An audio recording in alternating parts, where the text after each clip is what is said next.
વિદ્યાર્થી મિત્રો, જય સ્વામિનારાયણ. હું શૈલેષ મહેતા, સ્વામિનારાયણ ગુરુકુળ કણબા. ધોરણ 12 કોમર્સ ગુજરાતી. આપણે ગયા પિરિયડની અંદર 14મું કાવ્ય જોયું, છેલ્લું દર્શન. હવે અહીંયા 15મું કાવ્ય છે, જુઓ. અને આ કાવ્યનો સાહિત્ય પ્રકાર છે ગઝલ. કાવ્યના કવિનું નામ છે શ્યામ સાધુ. શ્યામ સાધુ પરીક્ષાની અંદર પૂછાય છે, શ્યામ સાધુનું મૂળ નામ શું? તો શ્યામ સાધુનું મૂળ નામ છે શામળદાસ મૂળદાસ સોલંકી. એ શામળદાસ મૂળદાસ સોલંકીનો જન્મની વાત કરીએ તો એમનો વતન જુનાગઢ. તેઓ મેટ્રિક સુધી તેમને અભ્યાસ કરેલો અને એ એમનું જીવન સાવ અલગારી એટલે સાધુ જેવું જીવન. એટલે એમના સાધુ જેવા જીવનની અંદરથી સાધુ જેવું જીવન કરનારા એવા આ શ્યામ સાધુએ આખું જીવન, એમને પોતાનું આખું જીવન કાવ્ય પદાર્થની ખેવના કરવામાં જ વિતાવી દીધેલું. આ શ્યામ સાધુએ અલગારી જેવું જીવન જીવનારા શ્યામ સાધુએ પોતાનું આખું જીવન પદાર્થની ખેવના કરવાની અંદર વિતાવી દીધેલું. તેમને મુખ્યત્વે ગઝલોનું સર્જન કરેલું.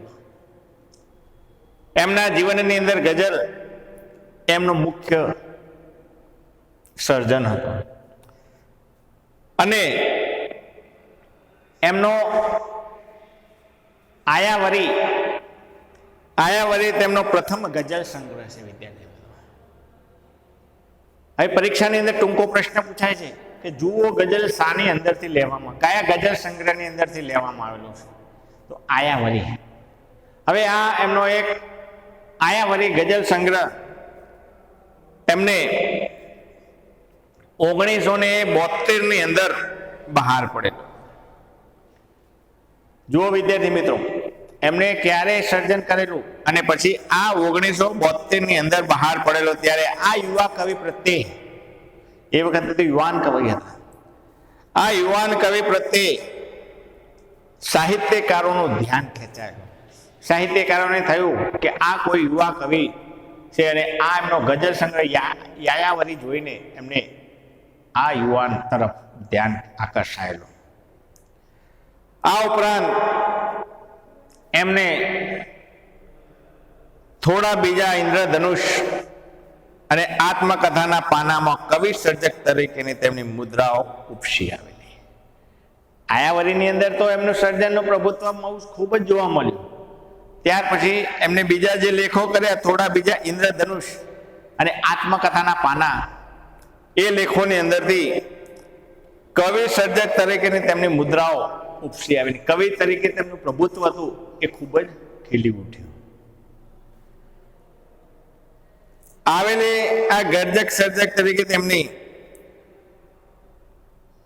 સદા યાદ રહેશે. ગુજરાતી સાહિત્યની અંદર ગઝલ સર્જક તરીકે આ શ્યામ સાધુને હંમેશના માટે યાદ રાખવામાં આવશે. અને તેના કારણે ગુજરાત સાહિત્ય અકાદમી ગાંધીનગર દ્વારા રજૂ થયેલું, દ્વારા સંજુ વાળા સંપાદિત તેમનું સમગ્ર કાવ્ય સર્જન ઘર સામે સરોવર નામે પ્રકાશિત થયું હતું. અને એની અંદર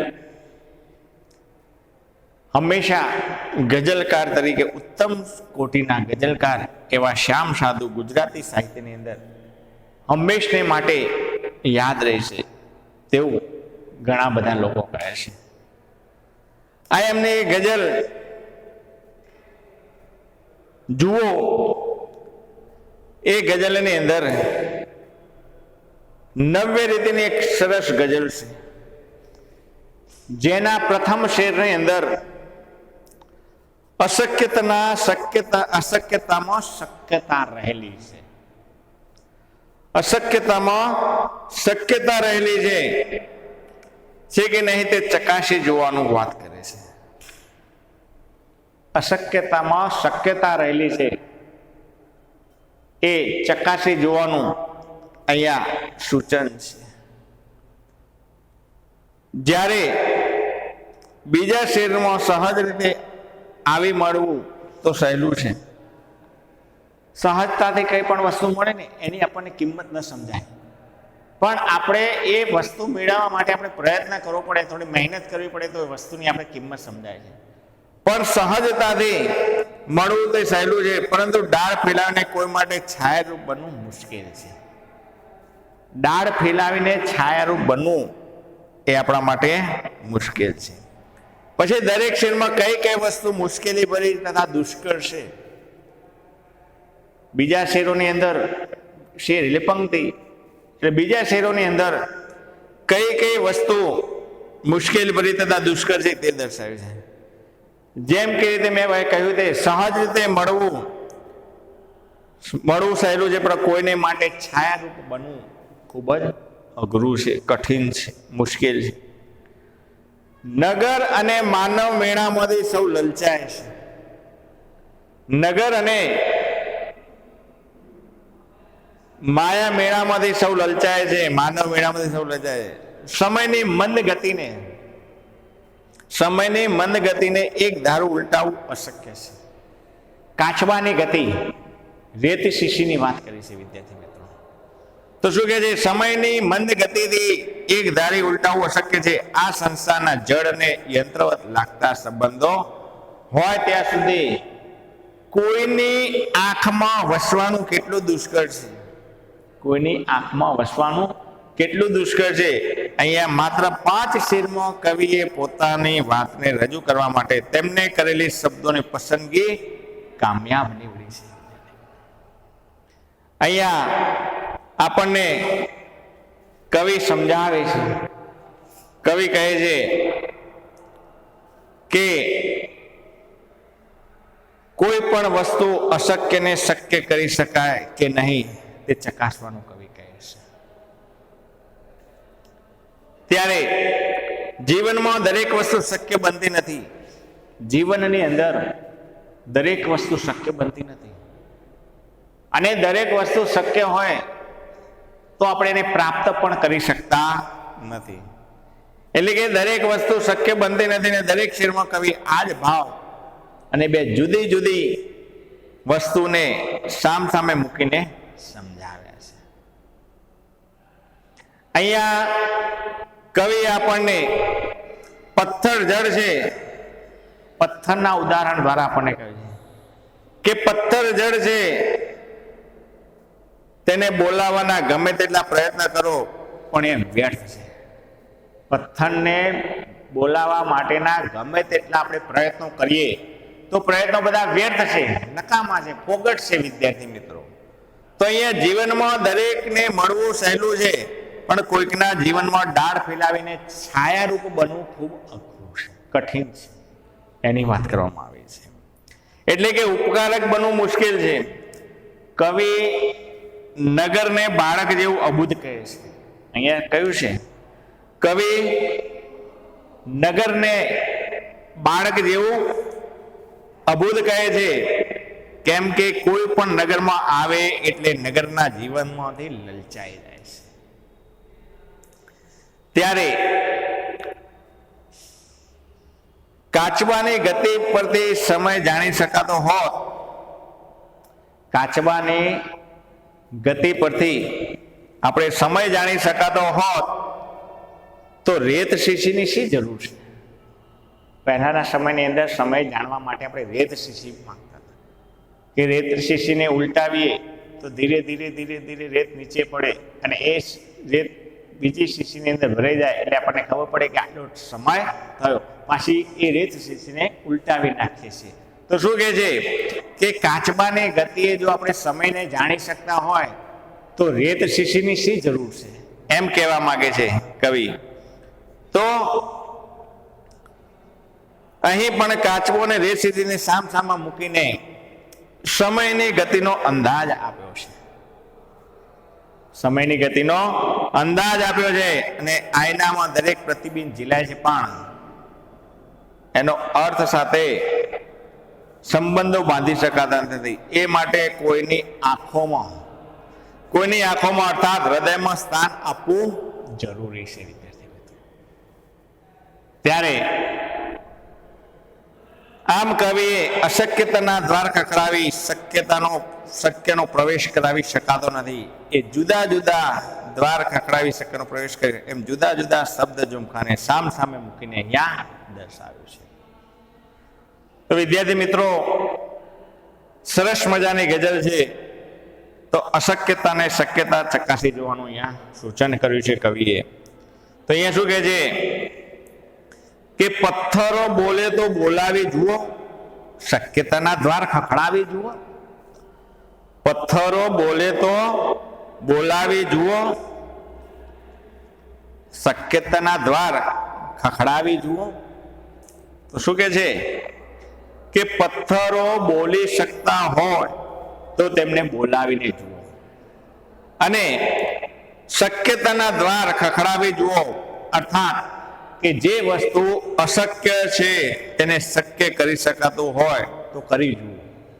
એમ કે જે વસ્તુ અશક્ય હોય એને શક્ય કરી શકાતું હોય તે જુઓ. એટલે કે પથ્થરોને બોલાવી તો જુઓ. આ જળ પથ્થરો છે તો જળ પથ્થરને બોલાવી જુઓ, અને આ જળ પથ્થરને બોલાવવાની વાત કરે. શક્યતા એટલે કે સંભવ, શક્ય હોય તેવું અહીંયા શબ્દનો અર્થ આપ્યો છે.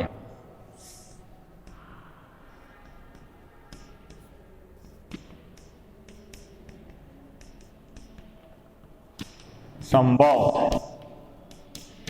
શક્ય હોય તેવું.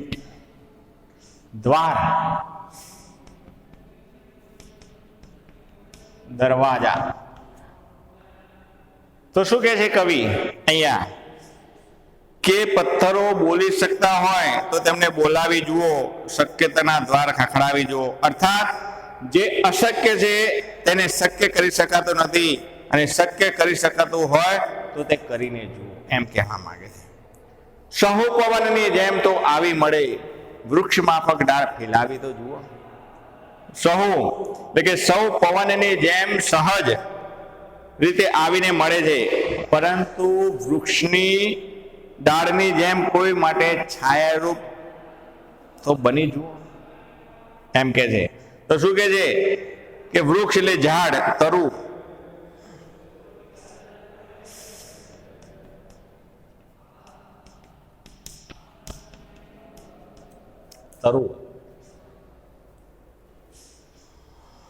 માફક જેમ, ડાળ, શાખા.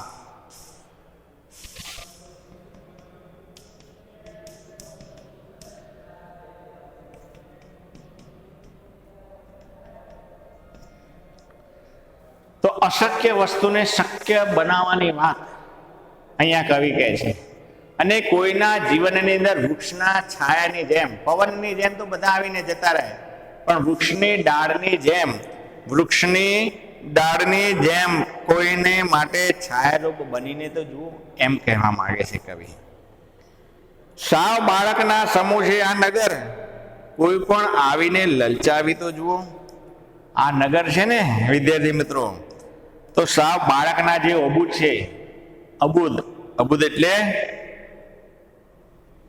અબૂદ એટલે સમૂહ, જેવું નગર એટલે શહેર, લલચાવે, માહિતીગાર કરવું તે.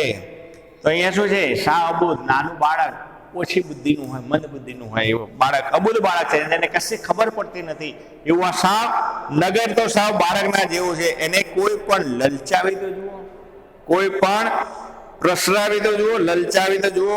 અહીંયા માહિતગાર કરવું, આકર્ષિત કરવું. લલચાવવું એટલે આકર્ષિત કરવું.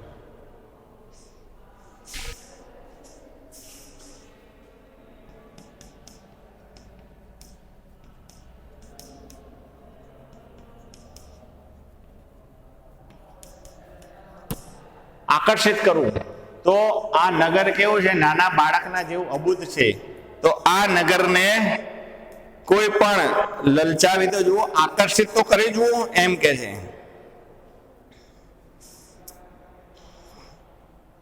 કાચબો કહેતા સમય જો સાંભળે, રેતની શીશીને ઉલટાવી તો જુઓ. હવે અહીંયા શું કે છે? કાચબો ધીમી ગતિએ ચાલે છે. વિદ્યાર્થી મિત્રો, તો એટલે કાચબાને જોઈને જો સમય યાદ આવે આપણને, કારણ કે કાચબાને ચાલવાની ગતિ કેવી છે? ધીમી. તો ધીમી ગતિ એ કાચે, તો એ ધીમી ગતિ એટલે રેતની શીશીને આપણે ઉલટાવી તો જુઓ. ઉલટાવું એટલે કે ઊંધું વાળું. એ રેત શીશી એટલે ઘડિયાળની શોધ થઈ તે પહેલા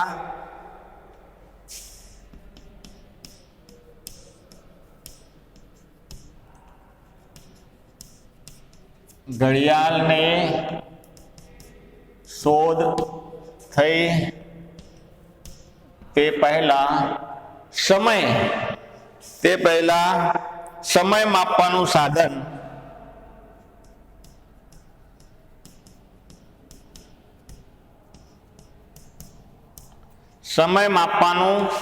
સાધન તે રેત ઘડિયાળ કહેવામાં આવે. ઘડિયાળની શોધ નથી થઈ તે પહેલા આપણે સમય જાણવા માટે આપણે રેત શીશીનો ઉપયોગ કરતા હતા. વિદ્યાર્થી મિત્રો, એટલે શું કહે છે? કાચબો કહેતા આપણને ધીમી ગતિ યાદ આવી જાય, એટલે કાચબાને જોઈને જો સમય યાદ આવે તો રેત શીશીને ઉલટાવી દો. જો ઉલટાવું એટલે કે ઊંધું વાળવું.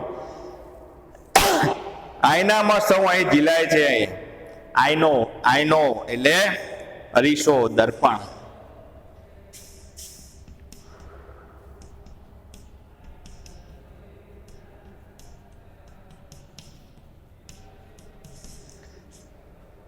આઈનામાં ઝીલાય છે,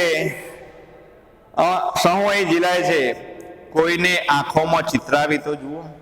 તો શું કે છે કે અહીં અરીસામાં સૌના પ્રતિબિંબ ઝીલાય છે. અરીસાની અંદર જેવું હોય તેવું સ્પષ્ટ આપણને દેખાય છે, પણ કોઈને આંખોમાં ચિતરાવી તો જુઓ, અર્થાત આંખોમાં ભાવ દર્શાવી તો જુઓ. અહીંયા કવિ પોતાના ભાવને દર્શાવવાનું કહે છે.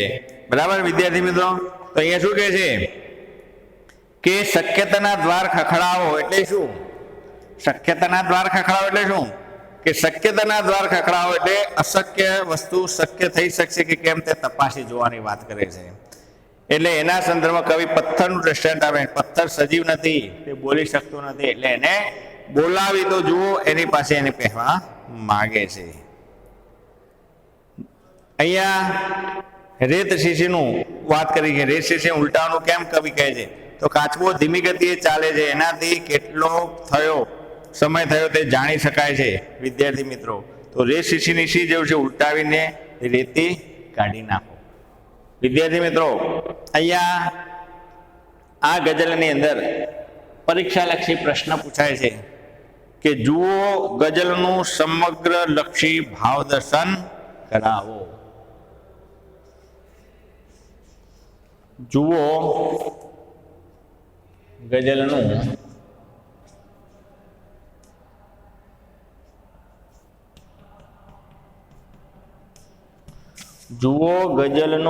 સમગ્ર લક્ષી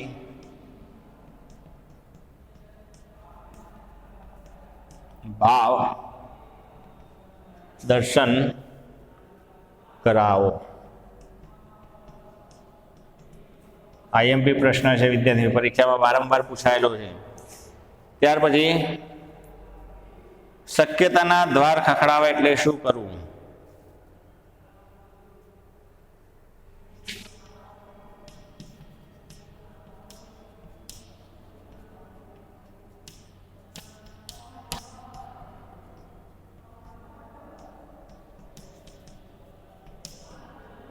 પરીક્ષાલક્ષી પ્રશ્ન છે વિદ્યાર્થીઓ.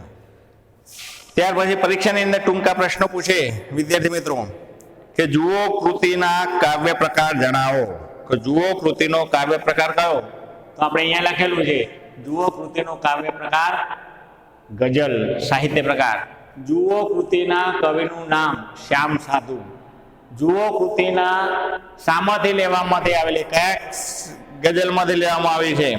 તો યાયાવરીમાંથી લેવામાં આવી છે. હવે એમ પણ પૂછાય કે શ્યામ સાધુનું મૂળ નામ જણાવો. શામળદાસ મૂળદાસ સોલંકી એ એમનું મૂળ નામ છે. વિદ્યાર્થી મિત્રો, પરીક્ષાની અંદર આવા બધા જ પ્રશ્નો એક વાક્યની અંદર પૂછાય છે. ત્યાર પછી રેત શીશી ઉલટાવવાનું શા માટે કહે છે?